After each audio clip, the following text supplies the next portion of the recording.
Okay. మీరు అప్పటికి ఒంటరిగా ఉండేవాళ్ళా? మీ హస్బెండ్ గారు ఉండేవాళ్ళని విన్నాను. లేదు, పాలిటిక్స్కి వచ్చిన తర్వాత కొద్ది రోజుల తర్వాత ఈ డిస్టర్బెన్సెస్ వల్ల నేను కొంచెం ఒంటరిగా ఉండడం జరిగింది. ఓకే. ఈయన గురించి ఒంటరిగా ఉండడం స్టార్ట్ చేశారా? లేకపోతే లేదు, రీజన్ ఆవిడ ఏమైనా వల్ల ఆయనతోనే నేను ఏమైనా ప్రాబ్లమ్ ఆవిడ ఉందా? వలన నేను నా ఫ్యామిలీకి దూరమే ఒంటరిగా ఉండటం జరిగింది. ఓకే. మీ ఎక్స్ హస్బెండ్‌తో ఏం ప్రాబ్లమ్స్ ఏమి లేవా మీకు?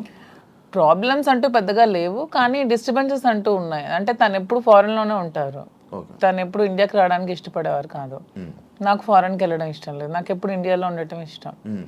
సో మేము ఎంత రిక్వెస్ట్ చేసినా వచ్చేవాళ్ళు కాదు. ఫ్యామిలీకి ప్రిఫరెన్స్ కంటే తను ఎక్కువ మనీకి ప్రిఫరెన్స్ ఇచ్చేవాళ్ళు. మేము చాలాసార్లు అడిగాం, ఇలా నాకు లోన్లీగా ఉండడం ఇష్టం లేదు, మీరు వచ్చి ఫ్యామిలీతోనే ఉండండి అని.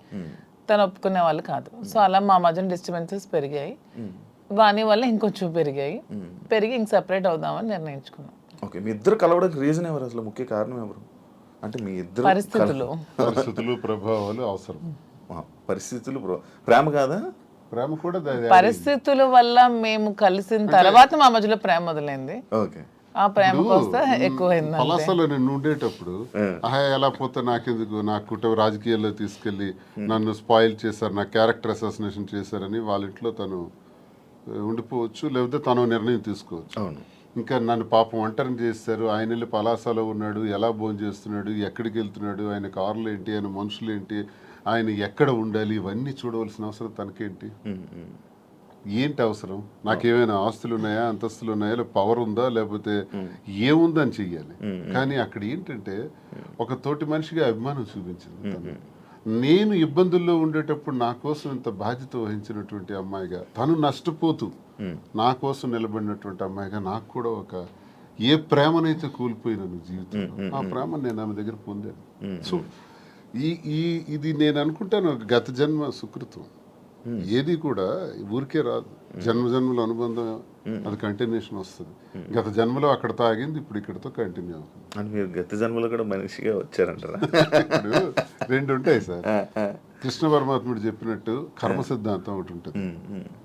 ABCD గత జన్మలో నేర్చుకున్నాం అనుకోండి, EFGHL ఎక్కడి నుంచి స్టార్ట్ చేస్తాం. అంటే ఈ నుంచి ఎలా స్టార్ట్ చేస్తామంటే ABCD గత జన్మలో నేర్చుకున్నటువంటి ఆ కంటిన్యూషన్ అనేది ఈ జన్మకు ఉంటుంది అన్నది ఖచ్చితంగా గత జన్మ సుకృతాలు, గత జన్మ వ్యవహారాలే ఈ జన్మ కొనసాగింపుగా ఉంటాయని కృష్ణ పరమాత్ముడు చెప్పింది, గీతలో కూడా చెప్పినటువంటిది. అది ఒకవైపు నమ్మితే అది నిజం. నేను కర్మ సిద్ధాంతాన్ని నమ్ముతాను కాబట్టి అది నిజం. లేదు సైంటిఫిక్గా వెళ్ళామనుకోండి, ఇట్స్ ఎ కెమికల్ రియాక్షన్, రసాయనిక చర్య. మనిషికి మధ్యన జరిగినటువంటి ఆలోచనలు, కలయికలు, ఆ పరిస్థితుల ప్రభావాలు బట్టి ఒక మనిషి మీద ఒక మనిషికి ఆకర్షణ, కోపము, వ్యతిరేకత, రకరకాల భావాలు ఎందుకు కలుగుతాయంటే రసాయనిక చర్యల వల్లే కలుగుతాయి. అలా అని కూడా అనుకోవచ్చు. సైన్స్ ఎప్పుడైనా కలగొచ్చు అంటారా? కలగచ్చు. అంతే. ఏ మనిషి ఎప్పుడు ఎలా మారుతారో, ఎప్పుడు శత్రువులు అవుతారో, ఎప్పుడు మిత్రులు అవుతారో, ఎప్పుడు ఏ రకంగా మారుతాం అన్నది ఇదంతా మనిషికి మధ్యన ఉండేది కెమికల్ బ్యాలెన్స్. అది ఇంబ్యాలెన్స్ అయితే ఇంకో రకంగా మారుతాం, వైలెంట్ గా మారుతాం. సైన్స్ ప్రకారం. లేదు కర్మ సిద్ధాంతం ప్రకారం వెళ్తే గత జన్మ సుకృతం. ఏదనుకున్నా మాది కెమిస్ట్రీ పరంగా చూసుకుంటే, సైన్స్ ప్రకారం చూసుకుంటే రసాయనిక చర్య, లేదు కర్మ సిద్ధాంతం ప్రకారం చూసుకుంటే గత జన్మ సుకృతం. ఓకే. మాధురి గారు, మీరు ఇద్దరు కలిసి ఉండడం స్టార్ట్ చేశాక మీలో ఉన్న మార్పులు ఏం చూసారు మీ జర్నీ? అంటే ఏ ఒంటరితనంతో నేను బాధపడ్డానో, ఏ ప్రేమ తక్కువై నేను సఫర్ అయ్యాను. మీకు కూడా ప్రేమ తక్కువైంది ఇంట్లో? మరి ఇద్దరు వేరేగా, ఒకరు ఫారెన్ లో ఒకరు ఇండియాలో ఉంటే ప్రేమ తక్కువ ఉంటుంది. వైఫ్ అండ్ హస్బెండ్ అంటే దగ్గరగా ఉంటాయి కదా బాండ్ అనేది. అంటే లాంగ్ డిస్టెన్స్ లవ్ స్టోరీస్ అని ఇప్పుడు రీసెంట్ గా బాగా వైరల్. నాకు అలాంటివి నచ్చవు. కొంతమంది ఒక్కొక్క స్టోరీస్ నచ్చుతారు. మీకు లాంగ్ డిస్టెన్స్ స్టోరీస్ నచ్చవు. స్టోరీ లేదు. నాకు మాత్రం నా పక్కనే హస్బెండ్ ఉండాలనే ఫీలింగ్ తో ఉన్న అమ్మాయి నేనైతే మొదటి నుంచి ఉన్నాను. సో నాకు ఏ రోజైతే నేను శ్రీనివాస్ గారితో నా లైఫ్ స్టార్ట్ చేశానో, నా జర్నీ, అప్పటి నుంచి నాకు హ్యాపీనెస్ కానీ, మీరు అన్నట్టు నా ఒంటరితనం పోయి నాకు అంటూ ఒక తోడు దొరికింది. హ్యాపీగా ఉన్నాను. నన్ను వదిలే ఏ రోజు కూడా ఎక్కడికి ఇంతవరకు ఈ 4 yearsలో ఎప్పుడు ఎక్కడికి పోలేదు. ఎప్పుడు నాతోనే ఉంటారు. ఎక్కడికి వెళ్ళినా ఇద్దరం కలిసే ట్రావెల్ చేస్తాం. ఏ పనైనా ఇద్దరం కలిసే చేస్తాం. ఈవెన్ ఎలక్షన్ క్యాంపెయిన్ కానీ ఎక్కడికి వెళ్ళాలని అన్ని ఇద్దరం కలిసే చేస్తాం. నాకు చాలా హ్యాపీగా ఉంది. నేను కోరుకున్న జీవితం నాకు దొరికినట్టు అనిపిస్తుంది. మీ ఇద్దరి మధ్యన హ్యాపీగా ఉండొచ్చు, కానీ సొసైటీ కానీ, లేకపోతే మిమ్మల్ని నమ్మి ఓట్లు వేయడానికి కానీ, లేకపోతే ఎవరైతే జనాలు ఉన్నారో వాళ్ళ మాటలను మీరు పట్టించుకుంటారా?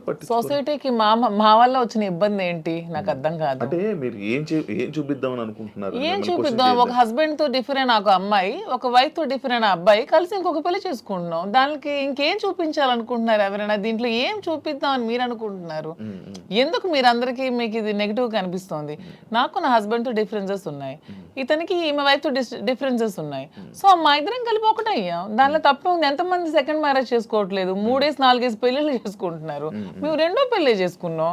దీంట్లో ఎందుకు అంత చెప్పకుండా చేసుకుంటున్నారు? 3 పెళ్లిళ్ళు 4 పెళ్లిళ్ళు చేసుకుంటున్నారు. పెళ్లిలో ఒక ప్రెగ్నెంట్లు చేస్తున్నారు, పిల్లల్ని కనేస్తున్నారు, వదిలేస్తున్నారు, వీధిని పడేస్తున్నారు. మేము అవేమీ చేయలేదు. మేము మాకు డిఫరెన్సెస్ ఉన్నాయి, వీళ్ళకి డిఫరెన్స్ ఉన్నాయి. మా పబ్లిక్ చెప్పాం, మా ప్రజలకు చెప్పాం, మా ప్రజలకు చెప్పే మేము మొన్న ఎలక్షన్ చేసాం. ఎలక్షన్లో నేనే దగ్గరుండి చేశాను. వాళ్ళకి అన్ని నా గురించి తెలుసు. మా ఇద్దరిని దగ్గరుండి చేసాం. మా పిల్లల్ని చూసుకున్నాం, వీళ్ళ పిల్లలు పెళ్లి చేస్తారు, వీళ్ళ పిల్లలు సెటిల్మెంట్లు చదివించుకున్నాం. మేము గాలికి వదిలేదు కుటుంబాలకి. వీళ్ళ కుటుంబానికి ఆస్తి మొత్తం ఇచ్చేస్తున్నాడు, రోడ్డు మీదకి వచ్చారు. నేను నా తల్లిదండ్రుల ఆస్తితో నేను ఉన్నాను. నేను హస్బెండ్ నుంచి ఇంతవరకు నేను ₹1 కూడా నేను తీసుకోలేదు ఇంతవరకు. నేను నా పిల్లలకి కానీ నాకు కానీ నా పేరెంట్స్ నాకు ఏమైతే నాకు ఆస్తి నాకు వచ్చిందో ఆ యాన్సిస్ట్రల్ ప్రాపర్టీస్ మాత్రమే నేను నాకుతో పెట్టుకున్నాను. మీ ఎవరికి మేము ఏం బాధ పట్టుకున్నా, ఎవరికి ఎందుకు మేమేం దీనివల్ల ఎవరై సఫర్ అయ్యేది ఏముంది? తిరిగి పైగా మా కార్యకర్తలు, మా ప్రజలు మీరు వచ్చి మైక్ పెట్టండి, చాలా చాలా హ్యాపీగా ఉన్నారు. ఎందుకంటే శ్రీనివాస్ గారి ఇంటికి వెళ్ళినప్పుడు ఏదైతే వాళ్ళకి లోటు ఉండేదో, అంటే వాణి సరిగ్గా చూసుకునేది కాదు, ఈవెన్ మంచినీళ్ళు కూడా ఇచ్చేది కాదు. హస్బెండ్కే చూడదు ఆమె, ప్రజలకి ఏం చూస్తుంది? ఇప్పుడు అదేమీ లేదు. నేను ప్రతి ఒక్క కార్యకర్తకి బాగా చూసుకుంటానని వాళ్ళకి నమ్మకం కలిగి నా దగ్గర రావడం స్టార్ట్ చేశారు. నాతో ట్రావెల్ చేస్తున్నారు, నన్ను అభిమానిస్తున్నారు, ఆదరిస్తున్నారు, నన్ను అమ్మలాగా చూసుకుంటున్నారు అందరూ కూడా. ఇప్పుడు 22లో ఈ గొడవ స్టార్ట్ అయింది. 24లో నేను ఎమ్మెల్యే పోటీ చేశాను.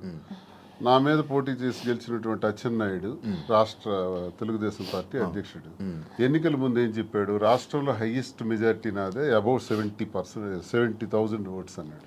నిజానికి కూటమి ప్రభుత్వంలో ఎవడు నామినేషన్ వేసినా 40,000, 50,000, 60,000తో గెలిచారు. మా జిల్లాలోనే 4 ఎమ్మెల్యేలు కొత్తోళ్ళు, మొక్కం తెలియనోళ్ళు కూడా, ధర్మాన ప్రసాద్ లాంటి వ్యక్తి మీద కూడా 3 రోజుల ముందు వచ్చి నామినేషన్ వేసి 54,000 మెజార్టీతో గెలిచాడు.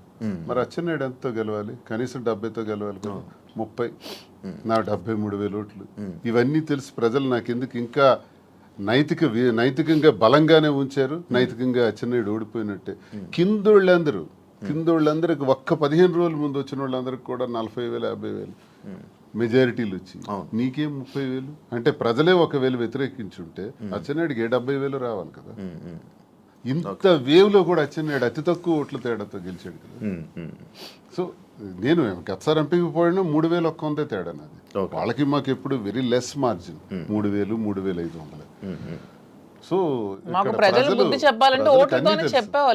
వీడు ఇలాంటి వాడు సంఘ వ్యతిరేకమైన పని చేసాడు, కొట్టండి అనుకుంటే నాకు 20-30,000 ఓట్లకి తగ్గి కుదించేసి ఆయనకు 1,00,000 మెజారిటీ ఇవ్వచ్చు.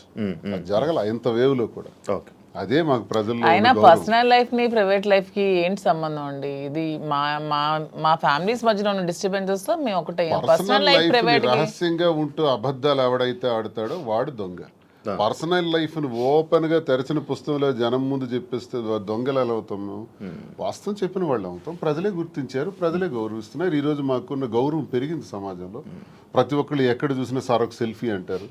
కార్లు ఓవర్టేక్ చేసుకుని స్పీడ్గా వచ్చి ఫోటో కావాలని అడుగుతున్నారు. డాక్టర్స్, ఇంజనీర్లు, పెద్ద పెద్ద ఎంప్లాయీస్, ఉన్నత స్థాయి వాళ్ళు, పోలీస్ ఆఫీసర్స్, పెద్ద పెద్దోళ్ళు కూడా.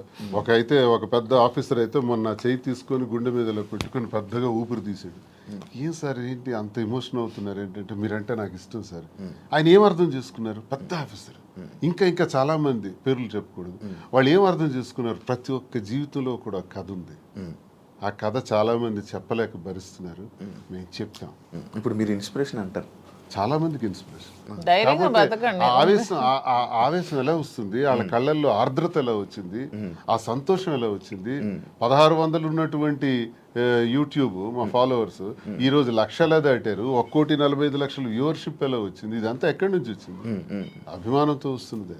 అభిమానమా కాంట్రవర్సీ అంటారు? కాంట్రవర్సీ ఎందుకు రావాలంత? ఫాలో అప్ చేయాలి. న్యూస్ కదా, లేటెస్ట్ న్యూస్ కదా, లేటెస్ట్ రెండు ఉంటాయి. ప్రతి ఒక్కరికి రెండు ఉంటాయండి. ఎవరికైనా సరే 2 కోణాలు ఉంటాయి. ఏ మనిషికైనా సరే విమర్శలు ఉంటాయి, పొగడ్తలు ఉంటాయి, రెండు ఉంటాయి. అవన్నీ బ్యాలెన్స్ చేసుకొని వెళ్తేనే జీవితం. రావణుణ్ణి మెచ్చింది ప్రజలే, రాముణ్ణి మెచ్చింది ప్రజలే. రెండు ప్రజలు మీకు రావణుడు ఇష్టం ఉండొచ్చు, నాకు రావణాసుడు అంటే ఇష్టం. ఎవరి లైఫ్ స్టైల్ వాళ్ళది. నాకు రావణాసుడు హీరో, నేను హీరోగా చూస్తాను. సార్కి రాముడు అంటే హీరో. అది ఎవరి ఇష్టం వాళ్ళది. మీరు ఆయన ఎలా చూస్తున్నారు? రాముడు అనుకుంటున్నారు, రావణాసుడు నేను డిఎస్ఏ అనుకున్నాను. డిఎస్కి ఒక బ్రాండ్ ఉంది, దువ్వాడ శ్రీనివాస్ అంటే ఒక బ్రాండ్. ఎవరితో కంపేర్ చేయను, ఈ స్పెషల్ అంతే.